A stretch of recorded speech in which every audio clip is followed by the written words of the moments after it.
이 본문을 가지고 생명과 평강의 언약이라는 제목으로 함께 은혜를 나누고자 합니다. 하나님과 우리는 언약의 관계입니다. 하나님은 최초의 인간인 아담과 선악과 언약을 맺으셨습니다. 선악과를 먹지 말라고 말씀하셨고 선악과를 먹으면 반드시 죽으리라고 말씀하셨습니다. 또한 하나님은 아브라함과 언약을 맺으셨고 야곱과 또 이삭과 언약을 맺으셨습니다. 아브라함과는 땅과 자손의 언약을 맺으셨고 가나안 땅을 차지하게 하였습니다. 그리고 이삭을 통해서 이스라엘 민족을 만드심으로 자손의 언약을 이루셨습니다. 또 야곱과 맺은 언약을 따라서 야곱의 12아들을 통해서 교회를 만드셨습니다. 하나님과 우리는 언약의 관계입니다.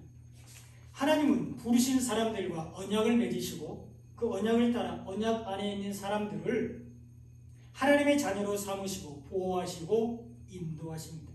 그리고 사랑하십니다. 하나님의 말씀으로 우리와 언약을 맺으셨고요. 말씀 안에 있는 사람들을 천국으로 인도하십니다. 하나님은 말씀 안에서 언약을 신실하게 지키는 사람들을 구원하십니다. 그 하나님께서 레위 지파와 언약을 맺으셨습니다. 하나님은 레위 지파를 구별하셔서 거룩하게 하시고 제사장으로 삼으셨습니다.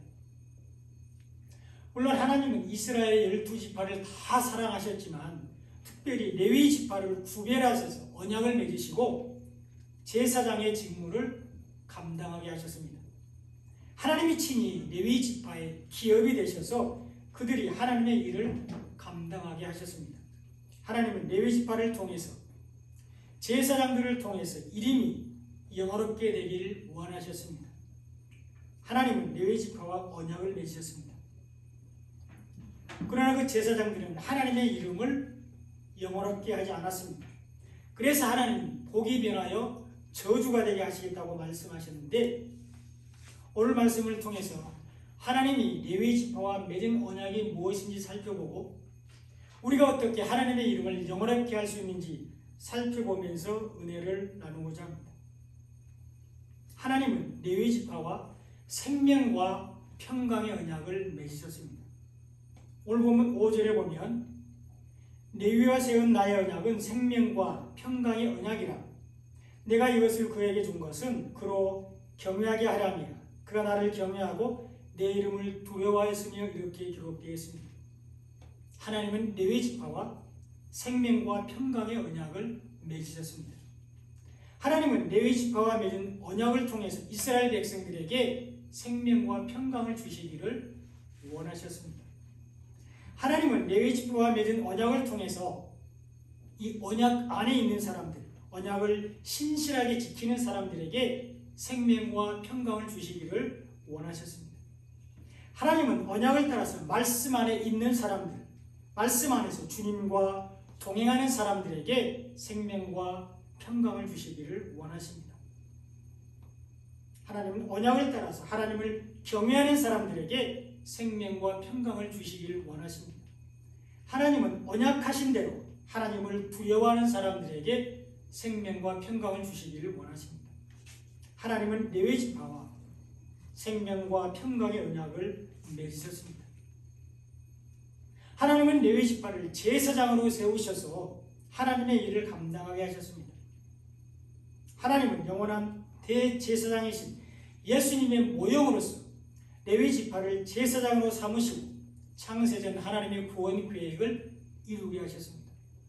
하나님은 멜기세덱의 반차를 따르는 영원한 하늘의 제사장이신 예수님의 그림자로 레위 지파를 제사장으로 삼으셔서 하나님의 일들을 감당하게 하셨습니다.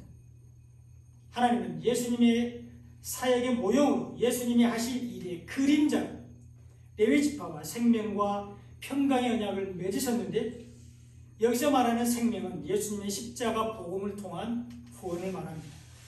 그리고 평강은 예수님의 십자가 보혈을 통한 죄사함을 의미합니다. 복음만이 영혼을 구원하는 하나님의 능력이 됩니다. 이 복음은 모든 믿는 자에게 구원을 주시는 하나님의 능력입니다. 복음 안에 하나님의 의가 나타나서 믿음으로 믿음에 이르게 합니다. 이 복음을 믿는 사람들이 바로 의인이며 이런 사람들은 복음을 믿음으로 구원을 받습니다. 이 복음을 우리에게 주시기 위해서 예수님이 십자가를 지었습니다. 그리고 이 복음을 받아들이고 믿는 모든 사람들은 구원을 받습니다. 이것이 레위 지파와 맺은 생명의 언약입니다.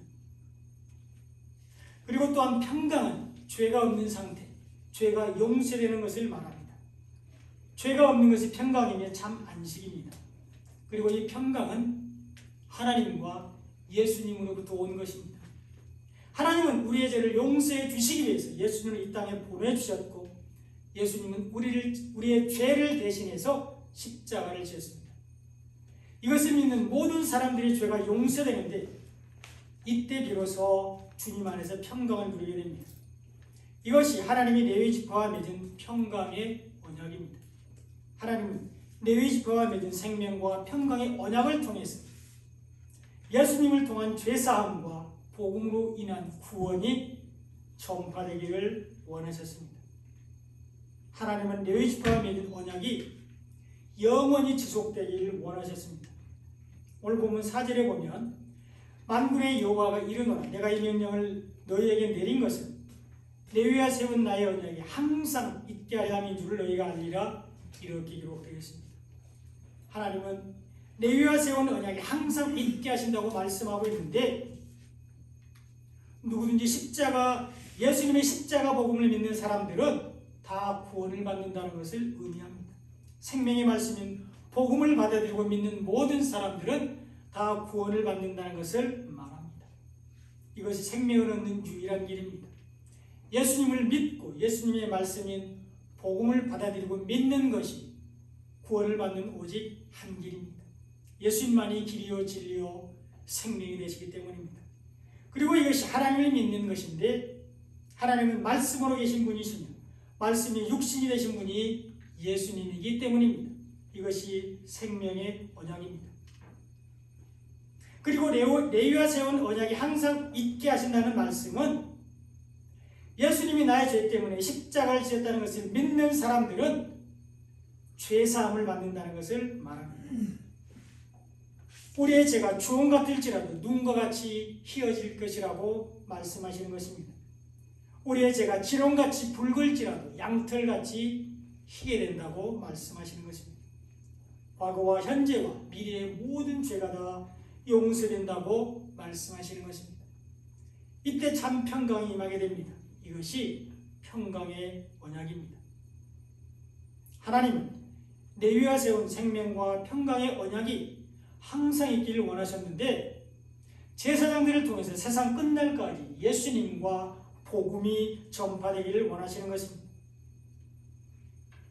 하나님은 제사장들이 하나님을 경외하고 두려워하기를 원하셨습니다. 그리고 제사장들은 이 하나님의 뜻에 순종하기도 했습니다. 오늘 본문 6절에 보면 그의 입에는 진리의 법이 있었고 그의 입술에는 불의함이 없었으며 그가 화평함과 정직함으로 나와 동행하며 많은 사람을 돌이켜 죄악에서 떠나게 하였다. 이렇게 기록되어 있습니다. 하나님과 언약을 맺은 제사장들이 오직 진리의 법을 말했고 입술에 불의함이 없었으며 화평함과 정직함으로 하나님과 동행했고 많은 사람을 죄악에서 떠나게 했다고 말하고 있습니다. 하나님과 언약을 맺은 레위 제사장들의 입에 진리의 법이 있었습니다. 그들의 입술에는 불의함이 없었습니다. 레위 지파 사람들이 하나님의 말씀만을 전했다는 것을 말합니다.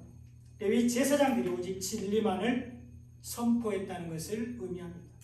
제사장들이 오직 복음만을 전했다는 것을 보여주고 있습니다. 복음 이외에 죽이는 말, 거짓 복음, 다른 복음을 전하는 것이 바로 불의이기 때문입니다. 제사장들이 화평함과 정직함으로 하나님과 동행했는데 하나님과 화평하게 되는 길은 하나님의 말씀을 듣고 마음에 새기고 따르는 것입니다.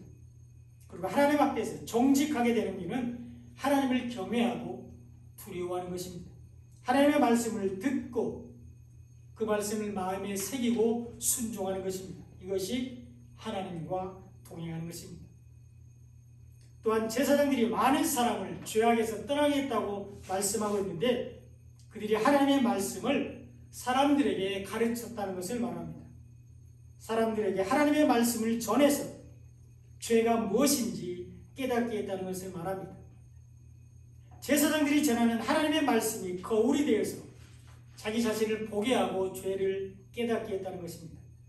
율법으로 죄를 깨닫고 복음 앞으로 나아가게 했다는 것을 말합니다. 율법 안에 복음이 들어있기 때문입니다. 제사장들의 입에는 진례법이 있었고 입술에는 불의함이 없었으며 화평함과 정직함으로 하나님과 동행하고 많은 사람을 죄에서 돌이켜 떠나게 했습니다. 이것이 바로 하나님을 영화롭게 하는 것입니다. 하나님의 말씀을 듣고 그 말씀을 마음에 새기고 순종하는 것이 하나님을 영화롭게 하는 것입니다. 오늘 본문 2절에 보면 만군의 여호와가 이르노라 너희가 만일 듣지 아니하며 마음에 두지 아니하여 내 이름을 영화롭게 하지 아니하면 내가 너희에게 저주를 내려 너희의 복을 저주하리라. 내가 이미 저주하였나니 이는 너희가 그것을 마음에 두지 아니하였음이라. 이렇게 책망하고 있습니다. 하나님의 말씀을 듣지 않고 마음에 두지 않는 것이 하나님을 영화롭게 하지 않는 것입니다. 생명의 말씀은 복음을 듣지 않고 받아들이지 않는 것이 바로 하나님을 영화롭게 하지 않는 것입니다. 그러므로 우리가 하나님을 영화롭게 하기 위해서는 먼저 말씀을 잘 들어야 합니다. 말씀을 사랑하여 말씀 듣기를 간절히 사모해야 합니다. 생명을 살리는 말씀은 복음을 사랑하여 듣기를 간절히 소망해야 한다는 것입니다. 설교를 통해서 듣고 공동체의 성경 읽기를 통해서 듣고 내 목소리로 성경을 소리내서 읽으면서 귀에 들려주고 다양한 방법으로 하나님의 말씀을 들어야 합니다. 그래야 하나님의 말씀이 우리의 마음에 심겨지기 때문입니다. 말씀을 듣지 않으면 말씀이 우리 마음에 심겨지지 않고요. 말씀이 우리 마음에 심겨지지 않으면 우리는 하나님을 경외하거나 두려워하지 않게 됩니다. 말씀이 우리 마음에 심겨지지 않으면 우리는 하나님이 어떤 분이신지 하나님이 우리를 사랑하셔서 어떤 일을 하셨는지를 알 수 없기 때문입니다. 하나님께서 우리를 구원하시기 위해서 무슨 일을 하셨는지 알 수 없기 때문입니다. 우리는 잘 알지 못하는 사람을 존중할 수 없습니다. 단지 누군가에 대해서 소문으로만 훌륭하다고 듣기만 한 사람을 존경할 수 없습니다. 그 사람을 직접 만나서 대화를 나누거나 얘기를 듣거나 그 사람에 대해서 기록된 책이나 영상을 보면서 그 사람에 대해서 확실하게 알아야 비로소 공경할 수 있습니다. 그런데 하나님은 자신을 성경에 계시해 놓으셨습니다. 기록된 말씀 안에 하나님 자신이 누구시며 어떻게 우리를 사랑하는지를 자세히 기록해 놓으셨습니다. 그래서 하나님은 가르치는 지도자들은 제사장들이 하나님의 말씀을 듣기를 원하셨습니다. 제사장들이 하나님께로부터 들은 말씀을 마음에 새기고 간직하기를 원하셨습니다. 말씀을 듣지 않으면 말씀을 마음에 새길 수 없기 때문입니다. 그리고 말씀을 마음에 새기지 않으면 말씀이신 하나님을 영화롭게 할 수 없기 때문입니다. 말씀을 듣고 마음에 새기는 것이 하나님을 영화롭게 하는 것입니다. 그리고 이것이 마음의 할례입니다. 그러나 제사장들은 육체의 할례는 소중히 여겼으나 마음의 할례를 받지 않았습니다. 그래서 저주를 받았습니다.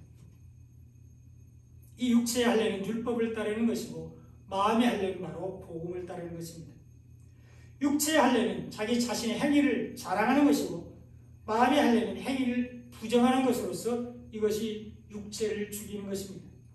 바울은 나는 날마다 죽노라 이렇게 고백했습니다. 이것이 예수님이 말씀하신 애통하는 것입니다. 오직 하나님의 은혜만을 바라보는 것이 바로 마음의 할례입니다. 외모가 아닌 중심을 보시는 하나님께서 이렇게 심령에 통회하고 애통하는 사람들, 죄인임을 고백하는 사람들을 구원하시는데 예수 그리스도의 보혈의 피로 죄사함을 받게 하십니다. 그리고 평강을 누리게 하십니다. 예수를 믿고 복음을 받아들이고 믿음으로 구원을 받게 하십니다. 생명을 얻게 하십니다. 이것이 생명과 평강의 언약입니다. 그러나 제사장들은 하나님의 말씀을 듣지 않고 마음에 새기지 않았습니다. 하나님의 이름을 영화롭게 하지 않았습니다. 그래서 저주를 받았습니다. 우리도 생명의 말씀, 복음을 듣지 않고 마음에 새기지 않으면 하나님을 영화롭게 할 수 없습니다. 뿐만 아니라 저주를 받게 되는데 구원을 받지 못합니다. 생명을 얻지 못하게 됩니다. 하나님이 우리를 구원하신 것은 우리 안에 하나님의 형상이 있기 때문입니다. 하나님이 우리에게 영생을 주시는 것은 우리 안에 예수님이 계시기 때문입니다. 하나님이 우리를 천국으로 인도하시는 것은 우리 안에 바로 말씀이 있기 때문입니다. 우리가 예수를 믿을 때 아담의 범죄로 인해서 잃어버렸던 하나님의 형상을 다시 회복하게 됩니다. 예수님이 바로 보이지 않는 하나님의 형상이기 때문입니다. 우리가 복음을 받아들이고 믿을 때 예수님이 우리 안에 말씀으로 함께 계십니다. 예수님은 말씀이 육신이 되신 분이며 우리 안에 들어오시려고 우리의 문을 두드리시는 분이십니다. 우리가 예수님의 음성, 복음을 듣고 문을 열면 예수님이 우리 안에 들어오셔서 우리와 더불어 먹고 우리는 예수님과 더불어 먹는다고 요한계시록 3장 20절에서 말씀하고 있습니다. 이것이 동행입니다. 말씀을 듣고 마음에 새기고 사는 것이 예수님과 동행하는 삶입니다. 우리가 복음을 듣고 그 복음을 믿고 마음에 새길 때 예수님의 말씀으로 우리와 함께 계십니다. 이것이 하나님을 영원롭게 하는 것입니다. 이런 사람들은 구원을 받습니다. 그러나 제사장들은 하나님을 영원롭게 하지 않았습니다. 하나님은 제사장들을 하나님의 사자가 되게 하셔서 그들을 하나님께 영광을 돌리지 않았습니다.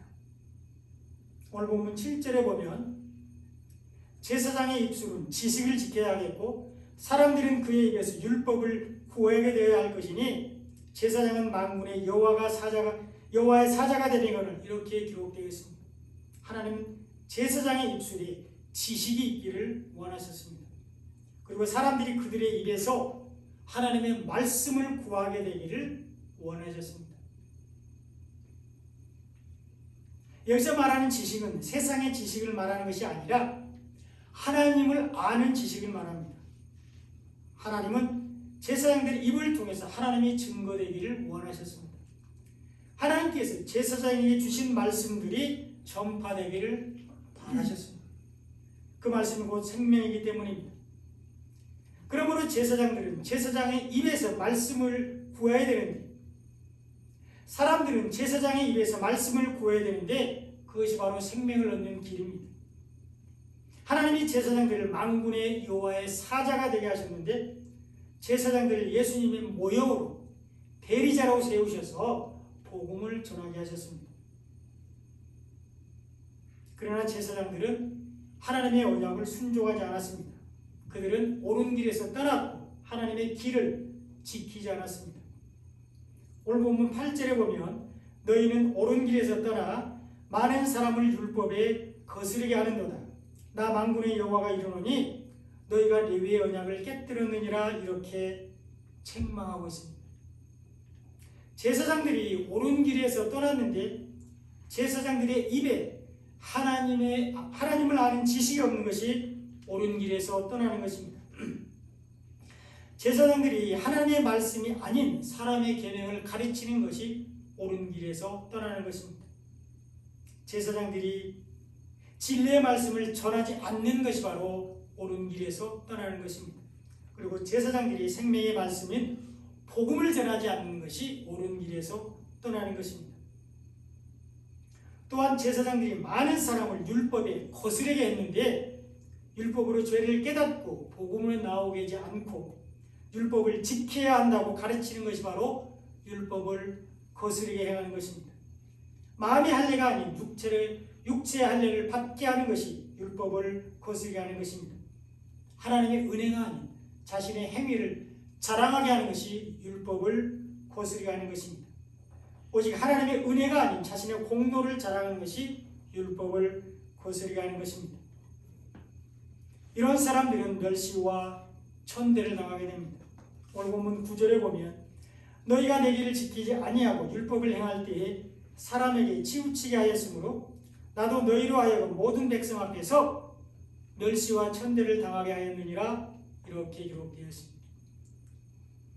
제사장들이 하나님의 길을 지키지 않고 율법을 행할 때에 사람들에게 치우치게 했습니다. 그래서 모든 백성 앞에서 멸시와 천대를 받게 되었습니다. 하나님은 제사장들을 하나님의 사자가 되게 하셨으나 제사장들은 하나님의 길을 지키지 않았습니다. 하나님의 길은 사람들에게 생명과 평강의 언약을 지키게 하는 것입니다. 사람들에게 사람의 계명이 아닌 하나님의 말씀을 전해서 하나님을 아는 지식에서 자라게 하고 사람들을 하나님과 화평하게 하고 죄악에서 떠나게 하는 것이 바로 하나님의 길입니다. 하나님의 길은 복음으로 율법의 무거운 멍에를 벗겨주는 것입니다. 그러나 제사장들은 율법으로 백성들을 더 무겁게 했습니다. 이것이 율법을 사람에게 치우치게 행하는 것입니다. 하나님이 우리에게 율법을 주신 목적은 우리를 힘들게 하려는 것이 아니라 율법 안에 있는 복음으로 우리를 쉬게 하시기 위해서입니다. 율법으로 죄를 깨닫고 복음으로 나아가서 구원을 받게 하기 위해서입니다. 그러나 제사장들은 율법 안에 있는 복음으로 사람들을 자유하게 하지 않았습니다. 율법을 더 강화해서 사람들을 더 힘들게 하고 고통을 당하게 했습니다. 그래서 백성 앞에서 멸시와 천대를 당하게 되었습니다. 하나님은 이 제사장들의 죄에 대해서도 엄격했습니다. 그들이 사람들에게 미치는 영향이 크기 때문입니다. 그래서 야고보 사도는 선생이 더 큰 심판을 받기 때문에 선생이 되려고 하지 말라고 말했습니다. 선생으로서 바른 가르침을 전하는 것은 복된 일이지만 복음을 전하는 것은 충성된 일이지만 그렇지 않고 사람들을 율법으로 돌아가게 하고 자기는 지키지도 않으면서 사람들에게 율법을 지키라고 말하는 선생들은 큰 심판을 받게 되기 때문입니다. 자기는 손가락 하나도 움직이지 않으면서 사람들에게 이래라 저래라 말만 하는 사람들은 더 큰 심판을 받게 됩니다. 하나님을 멸시하는 사람들은 멸시와 천대를 당하게 됩니다. 특별히 가르치는 자리에 있는 사람들은 더욱더 하나님을 멸시하면 안 됩니다. 사무엘상 2장 30절에 보면 그러므로 이스라엘 하나님 나 여호와가 말하노라 내가 전에 내 집과 내 조상의 집이 내 앞에 영원히 행하리라 하였으나 제사장으로 삼겠다는 말씀입니다. 그런데 이제 나 여호와가 말하노니 결단코 그렇게 하지 아니하리라. 나를 존중히 여기는 자를 내가 존중히 여기고 나를 멸시하는 자를 내가 경멸하리라. 이렇게 기록되겠습니다. 하나님은 자신을 존중히 여기는 자를 존중히 여기고 멸시하는 자는 경멸하십니다. 이 말씀은 엘리 제사장에게 하신 말씀입니다. 엘리 제사장의 집에 저주를 내리시겠다는 말씀입니다. 제사장인 엘리의 아들들이 하나님께 범죄했기 때문입니다. 엘리의 아들들이 하나님을 알지 못하고 하나님을 멸시했기 때문입니다. 그들은 백성들이 하나님께 드리는 제물을 임의로 빼앗았습니다. 기름을 태우기 전에 고기를 가져갔는데 예수님이 죄를 가져가기도 전에 제물을 훔쳐갔습니다. 이것이 예배에서 복음을 빼는 것으로 하나님을 멸시하는 것입니다. 말씀에서 복음을 빼는 것으로 이것이 예수님이 말씀하신 도둑질이며 하나님을 멸시하는 것입니다. 그래서 엘리의 두 아들 홈니와 비느하스가 한날 한시에 죽임을 당했고 엘리의 집에는 모든 사람들이 젊어서 죽었기 때문에 노인들이 없었습니다. 하나님을 멸시하는 사람들은 멸시와 천대를 당하게 됩니다. 오늘 본문 3절에 보면 보라 내가 너희의 자손을 꾸짖을 것이요 똥 곧 너희 절기의 희생의 똥을 너희 얼굴에 바를 것이라 너희가 그것과 함께 체하여 버림을 당하리라. 이렇게 기록되어 있습니다. 하나님은 하나님과 맺은 생명과 평강의 언약을 깨뜨린 제사장들의 제사를 받지 않으십니다. 그리고 그들의 자손에게 저주가 임한다고 말씀하고 있습니다. 이것은 아버지의 죄가 자손에게 전가된다는 것이 아니라 그들도 역시 하나님을 멸시했다는 것을 말합니다. 그들의 자손들도 조상들의 행실을 따라서 하나님을 멸시했기 때문입니다. 이런 사람들은 구원을 받을 수 없습니다. 죄와 버림을 당하게 됩니다. 이제 말씀의 결론입니다. 하나님은 제사장들과 생명과 평강의 언약을 맺으셨습니다. 그리고 이 생명과 평강의 언약이 영원히 지속되기를 바라셨습니다. 예수님이 십자가 복음으로 우리를 구원하시는 것이 생명의 언약입니다. 예수님의 십자가 보혈로 우리의 죄를 용서하시는 것이 평강의 언약입니다. 우리는 예수님을 믿고 복음을 받아들이고 믿음으로 이 생명과 평강을 누리고 있습니다. 그리고 이 언약을 전하는 것이 제사장들의 사명이며 하나님을 영화롭게 하는 것입니다. 우리가 바로 제사장들입니다. 예수님을 믿고 복음을 받아들이고 믿는 우리가 왕같은 제사장들입니다. 그래서 하나님은 우리와 생명과 평강의 언약을 맺으셨습니다. 그러므로 우리는 이 생명과 평강의 언약을 신실하게 지켜야 합니다. 사람들에게 이 생명과 평강의 언약을 전하는 삶을 살아야 합니다. 이것이 하나님께 영광을 돌리는 것이며, 이것이 하나님의 이름을 영원하게 하는 것이며, 이것이 예수님과 동행하는 삶입니다. 이런 삶을 사시기를 예수님의 이름으로 축원드립니다. 아멘. 기도하겠습니다.